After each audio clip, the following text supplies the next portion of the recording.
By the time you turn 30, you've buried 5 different people. Each one was you. Most lives never go back and dig them up. They just get used to walking past the graves. By the end of this video, you'll know which one you miss the most. Let's start. The first one. The kid who wasn't embarrassed yet. When did you first learn to apologize for what you wanted? You were 9, maybe 10. You said it out loud. What you wanted to be, what you cared about, the version of life you were building in your head. Someone laughed. Someone corrected you. Someone got quiet in a way that felt like a verdict. You laughed too. You said you were kidding. But something in you went quiet that day, and it never came back the same way. That kid wasn't naive. That kid was uncalibrated to other people's discomfort. The world calls that immaturity. It's the only window in your life when you weren't shrinking on someone else's behalf. Name one thing you currently want too much. Out loud. To no one. Just to remember the muscle. The second one. The body you stopped trusting.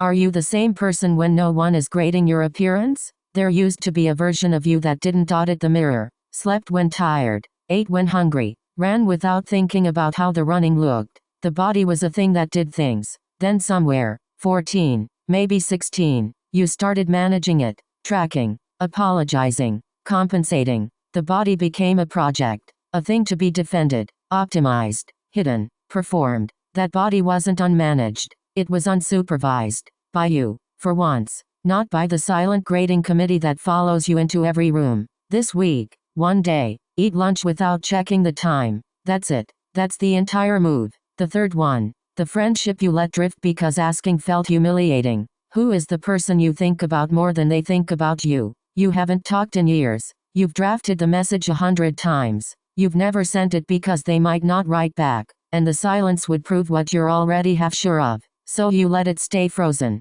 You called it growing apart. It wasn't. You decided their disinterest was certain enough to never test it. That's not maturity. That's preemptive self-protection from a rejection you've been simulating in your own head for years. Most of the time, the other person is also waiting for you. Tonight, send one message. 2 sentences. No qualifier. No I know you're busy. Just hello. The fourth one. The work you made smaller so it wouldn't be judged. When did you start saying it's just a side thing? You build something on the weekends. Someone asks. You shrug. You say it's nothing serious. You've been working on it for a year. You think about it every day. But the moment someone might judge it, you become its first critic. You step on it before they can. That's not humility. That's pre-failure protection. You're terrified of being seen trying, and seen failing, at the same time. Tomorrow, when someone asks what you're working on, take the disclaimer out. Don't shrink it. Don't rebrand it as small. Just say what it is.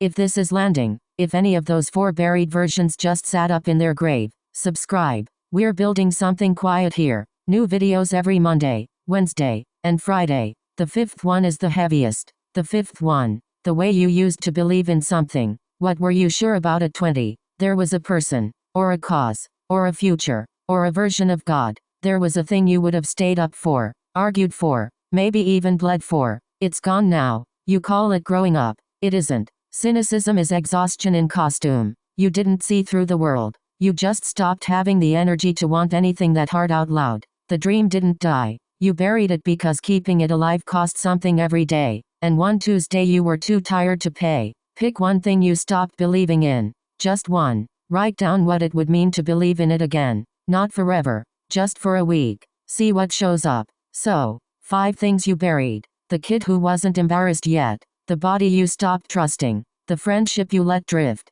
The work you shrank. The thing you stopped believing in. One of them just punched harder than the rest. That's the one. That's the grave you've been standing on top of without knowing it. You don't have to dig them all up. You don't have to make a plan. You just have to stop walking past. 6 months from now, you won't recognize the person you've stopped pretending isn't still in there. But it doesn't start in a weekend retreat. It doesn't start in the journal you might buy. It starts the next time one of those buried selves rises up in your chest, and you almost push it back down, and you choose, instead, to listen. That moment is the entire game. If this stayed with you, subscribe. We're building something quiet here, something that compounds, and we'd love to have you climb with us. Build quietly, one day at a time. I'll see you in the next one.